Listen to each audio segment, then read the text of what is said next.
What's going on, guys? It's Zaitsev. I am back. I am bringing you another Marvel Heroes build video. Today's build video, as the thumbnail says, is the Heisenberg build. Now, let's start off with why did I choose to call it the Heisenberg build? Well, Tasky's got one particular skill that I really enjoy using, and it's a chemical ability. He uses poison, so I figured, why the hell not dub it the Heisenberg build? I mean, for starters, who doesn't like Breaking Bad? Anyways, with that little anecdote aside, let's get right into the build. Really quick, before we get started, there is an index listing within my description that has timestamps to specific sections of this video. Should you need to come back and click on any of those times, it will bring you straight to that point in the video for ease of access. Alright, let's talk skills. The very first ability you want to sink a bunch of points into, around 30 points minimum is what you want to aim for, is Flawless Emulation. It's a passive which gains you both defense and dodge rating at about 1.3k, almost 1.4k at 30 points, and damage and critical rating of plus 400 points. Now, that's not it. That's not all you get with this ability. You also get, when you hit with a spider or archer power, the accuracy buff, which is both critical rating and critical damage rating. Now, when you use a devil or captain power, you also gain dexterity, which increases your dodge rating by 600 and grants you 10% increased chance to deflect projectiles. So all around, it's a good survivable ability and a good class buffing ability. Up next, we've got Dismember, which is a melee ability, which is your main damage ability that you'll be using for bosses, and is your main spirit spender. Now, as you can see, it does physical damage 18k to 27k per hit, and does 40% increased per consecutive strike, so much like Psylocke's Psystrike ability. The attack speed is 1, which is pretty fast. The spirit cost is a little high for something like this, but if you stack a little bit of spirit, you'll be in good shape, and you definitely want to get this to a minimum of 40 points, even higher if possible.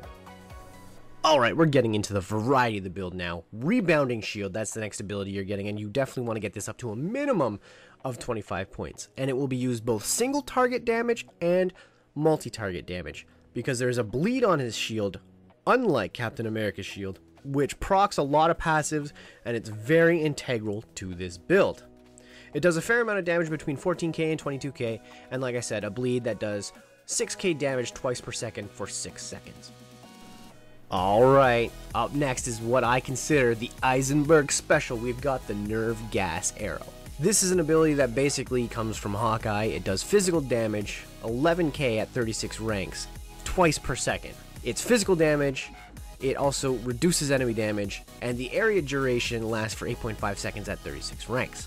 Now, that's something that will increase with each rank, so you definitely want to get between 35 and 40 minimum ranks in this ability. Higher if you can, but do not sacrifice ranks in Dismember to increase this ability.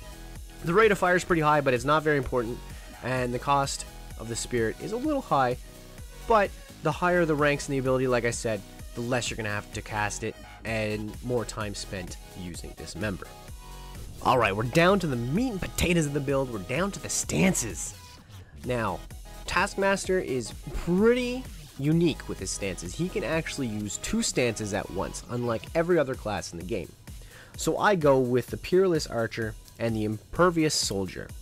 Now, the Peerless Archer will be your offensive stance that you use. As you can see on screen, it says attack speed of 5%, increased damage rating of plus 509 to range powers, brutal strike rating, that's very important, and 45% chance to deal 4,453 damage twice per second for 3 seconds. Once again, another dot, which greatly increases your DPS. Now, the power synergy, completely ignore that. 1% per each archer ability. You do not want to try and build going, say, strictly for archer abilities. You do not want to strictly go for captain abilities to try and increase that, because it's a very minimal increase. Alright, so let's talk about Impervious Soldier. Basically, it's exactly the same as Peerless Archer, except it's on the defensive side. It's a stance ability that you can toggle and then switch to your main bar. So both of these abilities put them on a secondary bar that you're not going to accidentally turn off your auras. Now, this ability, it's very important if you have issues with survivability, which I still don't have the gear to really not rely on this as a crutch. So as we will look into the stats, it gives you 5% chance to block all attacks, maximum health increase of 1.2k, Regenerate 238 health per second, and here's the important part of this build. This is where the survivability comes from.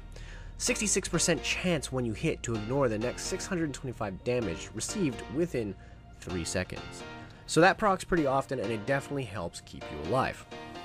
With that being said, I will say, if you can get your survivability high enough to not use the Impervious Soldier ability, and switch it up with the Daredevil one for increased damage, because you get a damage buff, you get some health regen off hit and stuff like that. So the Daredevil stance is also very viable if you can survive.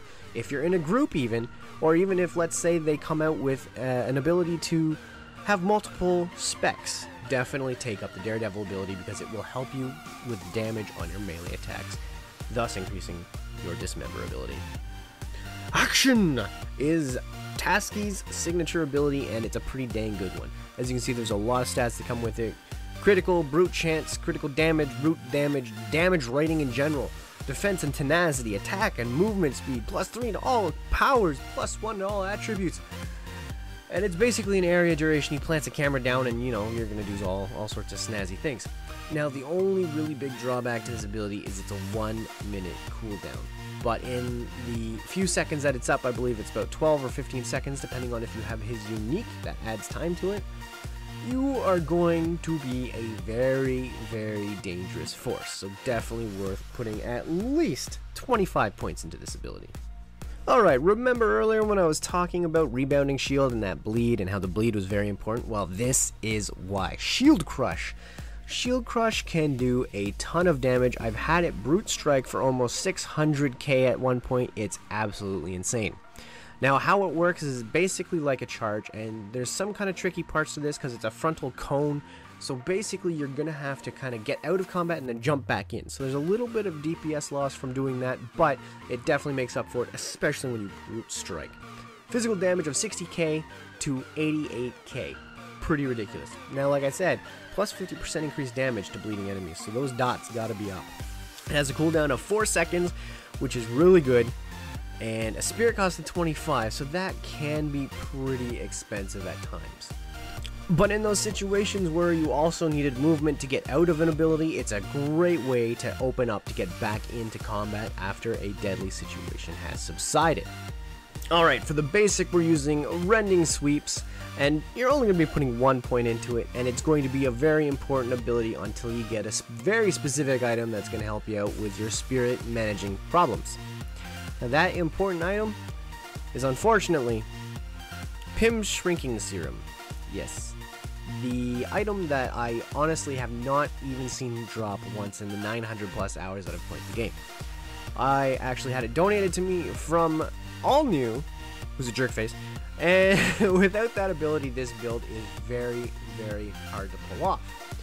Or you stack a lot of spirit on defeat or spirit on hit or anything along those lines, and that will really help your spirit generating abilities. Even the Super Soldier Serum will help you out tremendously when you need spirit. Once again, like every other hero, Taskmaster has a charge ability. You'll put 1 point into this because it's your get out of jail free card. Well, that's how I look at it. Or your oh shit button to get out of trouble whenever things get a bit hairy. Alright, now let's talk rotation. The rotation is fairly complicated.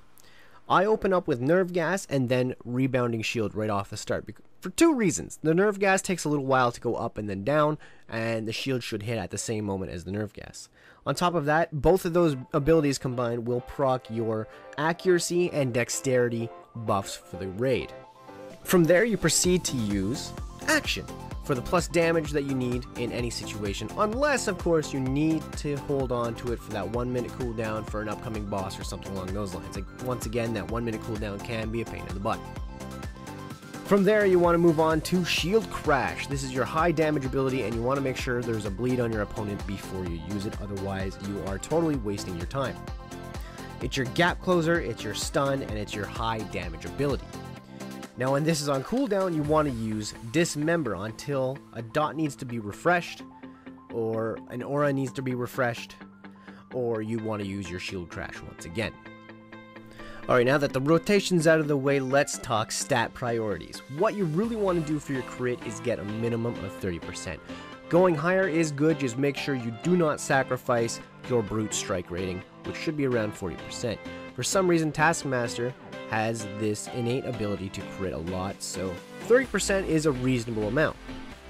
The Uru you're going to want to go with is plus physical damage, because 99% of what Taskmaster uses is physical damage.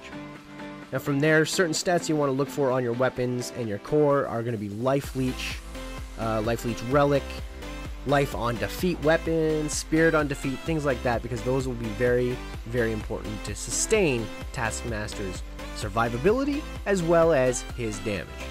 Legendaries, I would go number 1 slot with the Savage Axe. It can bring your Brutal Strike up very high, very easily. And if your Brutal Strike is already very high, I would suggest going with the Ultimate Nullifier to increase that Brutal Strike damage. Now, if your crit is seriously lacking, go with the Gunyear. And if you need even more survivability, go with the Excalibur Sword. Very last, I might suggest the Norn Stones. If you happen to have them and you really don't want to give them up, you can try them out and see how that goes. Alright, let's talk medallions. There was one medallion that really stood out to me as being the Taskmaster medallion, and that was the Grim Reaper medallion. It has brute rating on it, brute damage rating on it, plus life on defeat, plus spirit on defeat, and plus physical damage on it. A very well-rounded medallion for Taskmaster.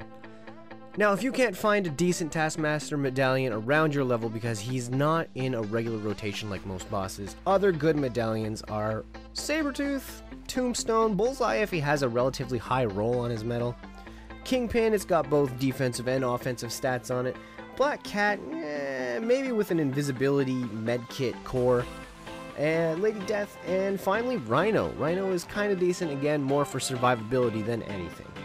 Alright, let's talk rune words. Rune words, there's a lot of very viable rune words for Taskmaster, and I'd start off with the top ones to the ones that are kind of but I would get them if I have the runes.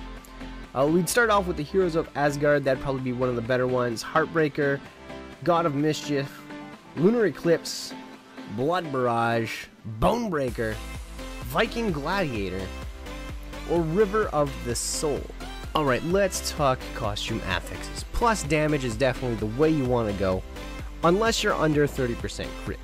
If that's the case, bump up your crit a little bit and try and save some of those spots for damage.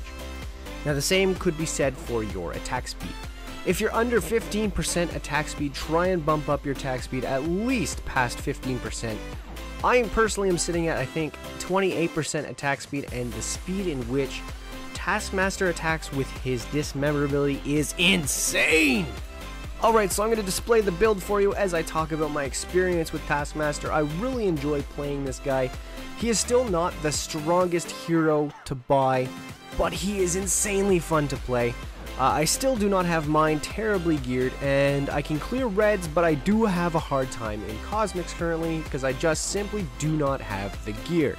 In a group, I do great, I have fun, I help buff the group, and it's just an insanely fun time to run around as Taskmaster.